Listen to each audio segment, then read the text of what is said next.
Welcome to Bank End Fisheries.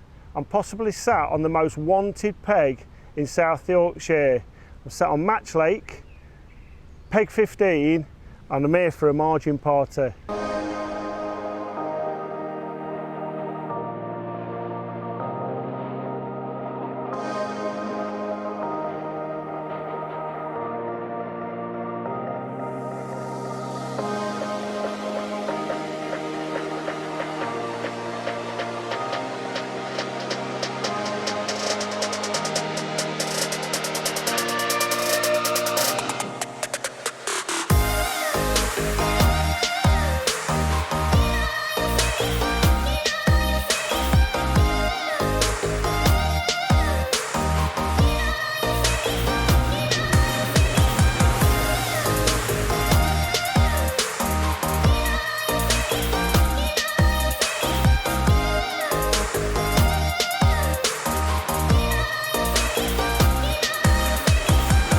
Okay, I've got 4 key points to my margin fishing. I've got terminal tackle, we've got floats, line, shotting patterns and hooks.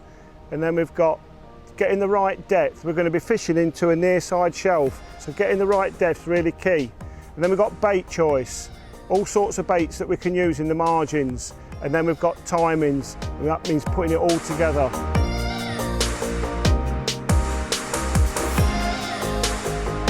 First key point I want to talk about is terminal tackle. The float choice I find really important when we're talking about margin fishing. I've settled on 2 patterns that I'm become really happy with. We've got the FO1 and the FO1M. FO1M is the margin range, and that's 0.1 to 0.4. And the FO1 is from 0.2 all the way up to 1 gram. Slightly longer in the stem. I've actually taken off 1 inch just to make it feel a little bit more balanced because we're fishing it in shallower water. They come with a fiberglass stem, inline body, spring eye and a really durable tip, visible tip. In the FO1 range, what I'm looking for is the length of the bristle is really important, so I can really detect what's a bite and what's a liner bite. Last thing I want to do is start striking at bites. I'd rather miss a bite than actually strike at something that I'm not sure on, foul up the fish, spook the fish, and then I've got to start again. Hook choice is a 16-24 size 14, perfect for big baits, bunches of maggots, double corn, 2 worms. 0.20 hook length, 0.22 main line, perfect durability for them big margin carp. So in my float choice being a 0.4, this takes 5 number 8s. Perfect for the depth I've got and also the shelf that I've got. It's allowing me to pin them 5 number 8s tight against the shelf, so when the fish actually come in and start swirling about, I'm going to be able to pin that bait down and get a proper bite.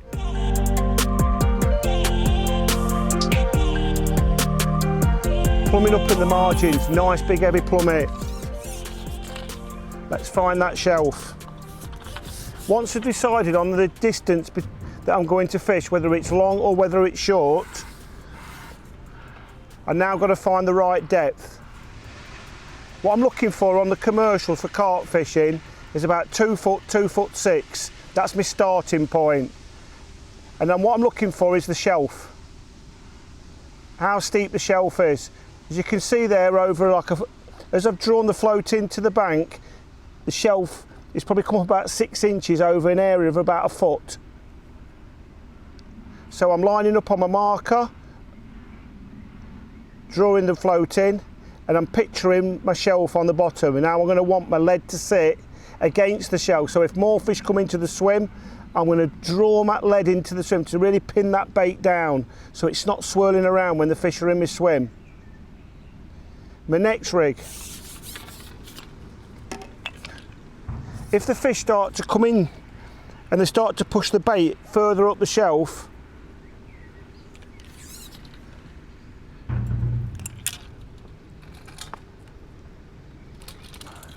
I'm going to reach for my next rig, shallower rig, come further into the shallower water. Again,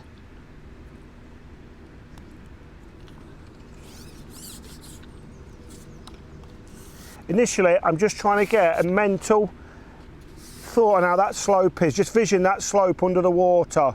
So depending on how many fish come into the swim, gives me an idea of how far close I can come into, how far I can sweep my bait, my rig and everything, so if I can get them away from where the fish actually are, so I can rest that bait and pin everything down.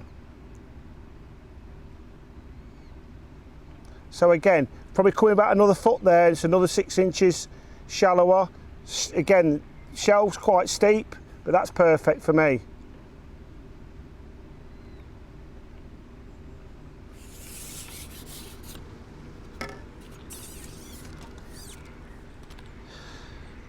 On the first of the shorter rigs, I've actually got a 6-inch hook length on.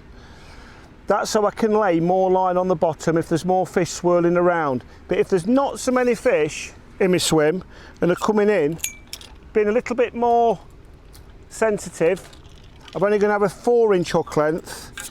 Again with a bulk, very similar, but that just allows me to just put less line on the bottom because I've not got so many fish swirling about in my swim. So this just gives me a little bit more choice. But again, once the bait's gone in, once I get a feel for how many fish and I can see the fish and what's actually going off, then I can make some decisions as I'm going along.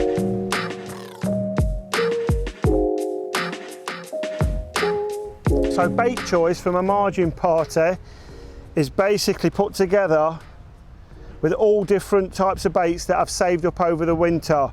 This becomes my party mix. As you can see here, I've got hemp. I've even got 2 or 3 pints of old pinkies that I've basically stored away from the winter, frozen down, maggots, even just my hook baits, and I've got meat here that's unfrozen. So these will all go in to create my party mix. Micro pellets, another one. So basically what you'll find is what you will miss here is the fact that there's no ground bait. Big key thing for me is to try and kept away from ground bait over the last few years, and for me it's given me my best results. So how do I put all this together? Big bucket. Start with some nice fresh maggots for a start off, but then I'm going to bulk it out with all these other baits that basically I've saved up over the winter. Just going to keep adding them in and give myself anywhere between like 8 and 10 pints of bait for that last hour and a half of fishing.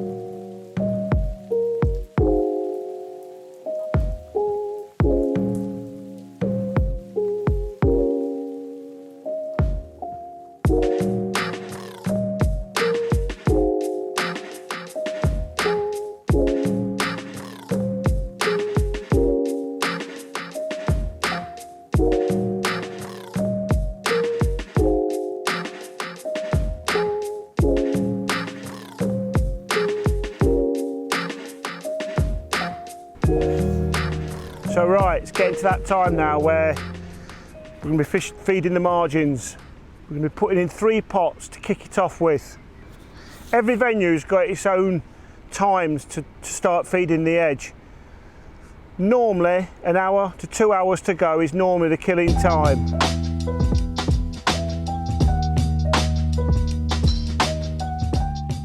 Initially, I'd normally give it just a nice little bit of a washout just to create a little bit of noise and maybe just push a little bit of bait out.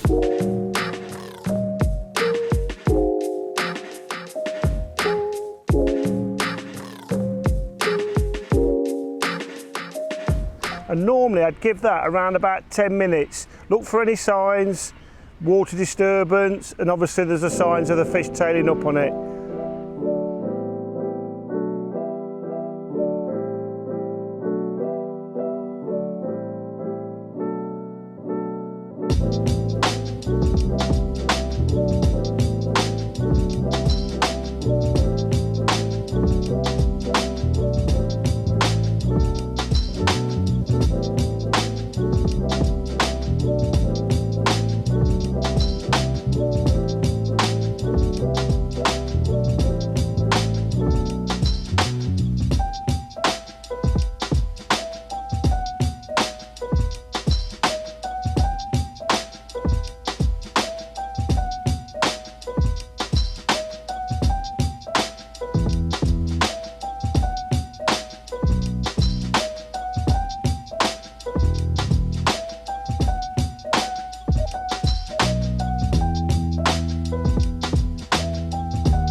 time to refeed.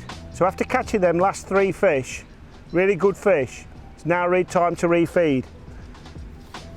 Again, 3 pots.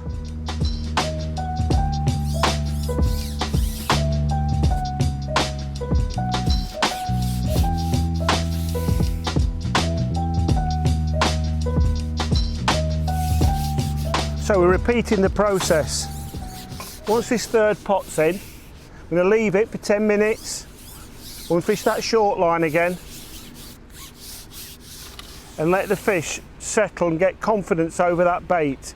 And again, if I get my timings right, once I actually go on the swim, my first fish is normally going to take the longest. That might sound a little bit, but what my thinking is once there's a lot of bait in there at that particular time, so there's still a lot of fish actually in the swim. But once I go in, again, I'm looking for a proper bite. There's going to be a lot of indications, float moving about, get it set up right, hopefully hook a fish clean, get it out the swim.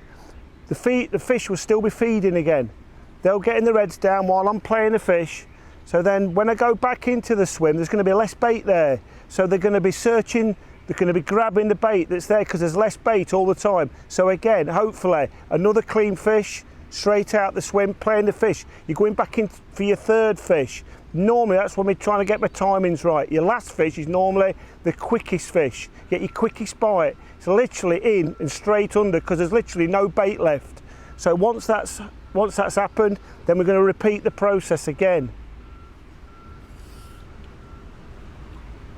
One thing I want to mention is when I'm deciding to go into the edge, I want to make sure I've got some spare sections behind me. So once the fish is hooked and he wants to shoot off into the middle of the lake, I've got them easy to get to and easy to add on. First one that I can add on is a single section. Just makes it really easy to get it on. And then after that, 2 sections at a time.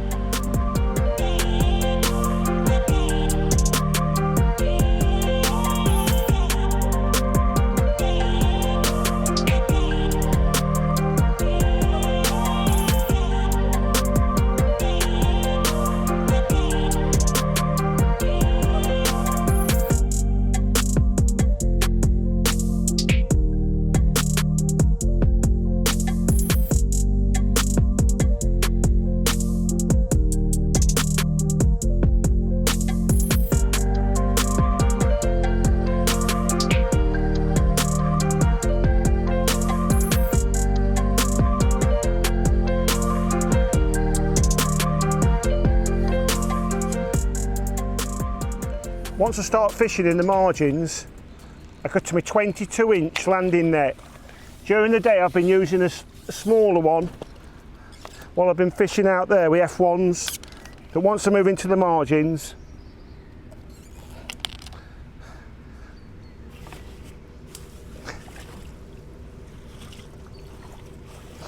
this 22-inch landing net's perfect.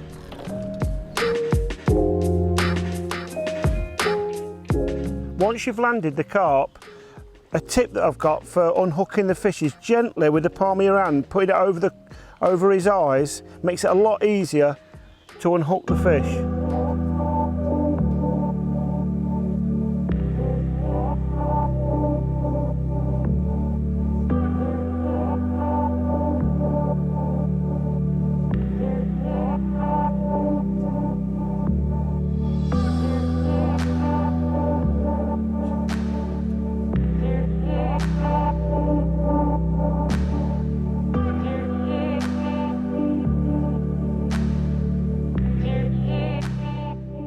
One thing you might have noticed is I don't have any pots on the end of me top kits.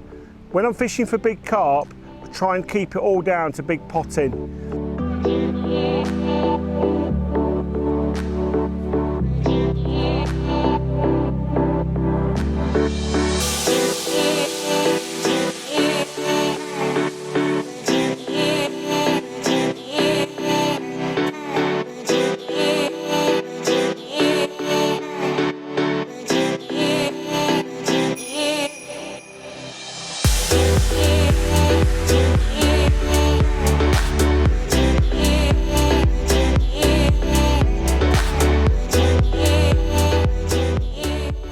So what I'm trying to look for is try and get enough bait into the swim to get them to get the reds down, get confident, and then while I'm fishing something else for maybe 5 or 10 minutes, while them fish are getting the confidence, and then when I decide to go onto the line, I'm just going to sweep my bait in and hopefully, so I'm straight into some action.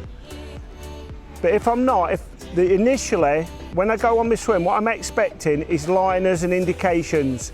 This is where the rig comes into play, that big, nice, long bristle. So I don't want to be striking any liners. I just want to make sure that when the float shoots under, I'm striking into fish. I don't want to be foul-looking fish.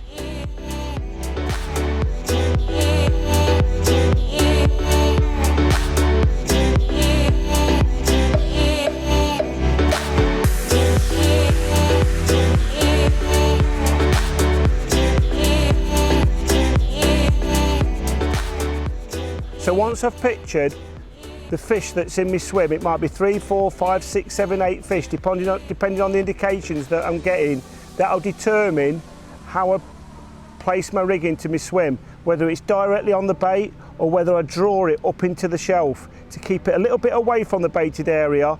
But again, it's laying it in, it's laying that little bit of extra line on the bottom, so when I actually get a bite, it's a proper bite.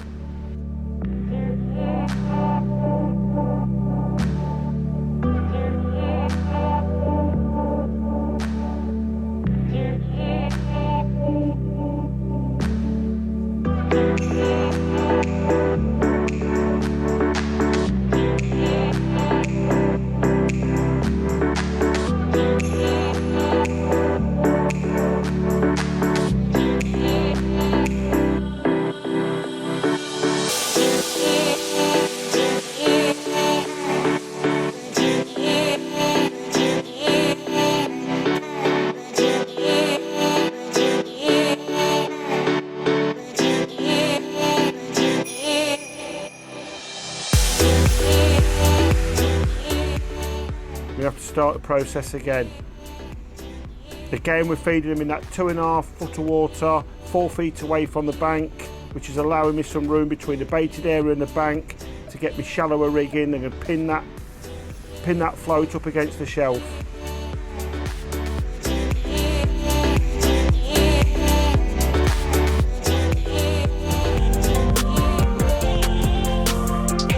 I've had an amazing day here at Bank End Fisheries. We came to catch some fish in the margins. I brought my party mix. They still want a party. I just hope that next time you go out, some of my tips today help you next time you're in the margins.